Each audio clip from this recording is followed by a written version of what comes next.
உங்க பிரெயின் இதுதான் கரெக்டான விஷயம் அப்படின்னு சொல்லி உங்களை சில விஷயத்த நம்ப வச்சுட்டு இருக்கோம். ஆனா அந்த மாதிரி ஒரு இன்சிடென்ட்டே இந்த உலகத்துல எங்கேயுமே நடந்திருக்காது. இதுக்கு பேர் தான் மண்டேலா எஃபெக்ட். யாரா அந்த மண்டேலான்னு கேக்குறீங்களா? அவர் யாரும் இல்ல, நெல்சன் மண்டேலா தான். உங்களுக்கு ஒரு டெஸ்ட் வைக்கிறேன். கிட்கேட் சாக்லேட் எல்லாரும் சாப்பிட்டுருப்பீங்க. அதை கிட்க்கும் கேட்க்கும் நடுவில் ஐஃபன் வருமா வராதா? உடனே கமெண்ட் பண்ணுங்க ஹானஸ்டா. அது என்ன மண்டேலா எஃபெக்ட், இதுக்கு எதுக்கு மண்டேலா எஃபெக்ட் பேர் வந்துச்சு அப்படின்னு கேட்டீங்கன்னா அது ரொம்ப பெரிய கதை. அதெல்லாம் சொல்ல ஆரம்பிச்சுன்னா நீங்க ஸ்கிப் பண்ணிட்டு போயிட்டே இருப்பீங்க.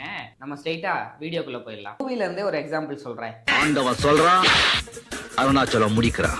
ஆனா நம்ம ரொம்ப நாளா அந்த டைலாக ஆண்டவன் சொல்றான் அருணாச்சலம் செய்யறான் அப்படின்னு நினைச்சிட்டு இருந்திருக்கோம். அப்படியெல்லாம் ஒன்றும் கிடையாது. நீ என்ன புதுசா கதை சொல்லிட்டு இருக்கியான்னு என்கிட்ட கேக்குறீங்களா? எக்ஸாம்பிளும் என்கிட்ட இருக்கு. ஏன் நம்ம சிஎம் கூட ஒரு கேம்பெயின் அப்போ ஆண்டவன் சொல்றான் இந்த அருணாச்சலம் செய்யறான் என்ன கேம்பெயின் பண்ணிருப்பாரு. ஏன் நம்ம ஆண்டவரோட டைலாக் கூட எடுத்துக்கோங்க. 4 பேருக்கு நல்லதுன்னா எதுவுமே தப்பு இல்ல அப்படின்ற டைலாக்கே படத்துல கிடையாது. 4 பேருக்கு உதவுன்னா எதுவுமே பாவம் இல்ல.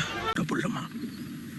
4 பேர் சாப்பிட உதவுன்னா எதுவுமே தப்பு இல்ல அப்படிங்கறதா டைலாக். ஆக்சுவலா நடந்த ஒரு விஷயம் நாளாக கொஞ்சம் கொஞ்சமா அது மேனிபுலேட் ஆயிட்டு அது ஒரு வேற ஃபார்மேட்ல நம்மளுக்குள்ளேயே சர்க்குலேட் ஆயிட்டே இருக்கும். அதனாலதான் உங்க பிரெயின் உங்களோட பெஸ்ட் ஃப்ரெண்டை விட மோசமானவன் நான் சொல்றேன். ஏன்னா அவன் தான் நம்ம என்ன பண்ணாலும் சூப்பரா இருக்கு மச்சான்னு சொல்லி நம்மளை எப்பயுமே மோட்டிவேட் பண்ணிட்டே இருப்பான். ஏன்னா அவனுக்கு கலாய்க்கிறதுக்கு ஒரு ஆள் வேணும்ல.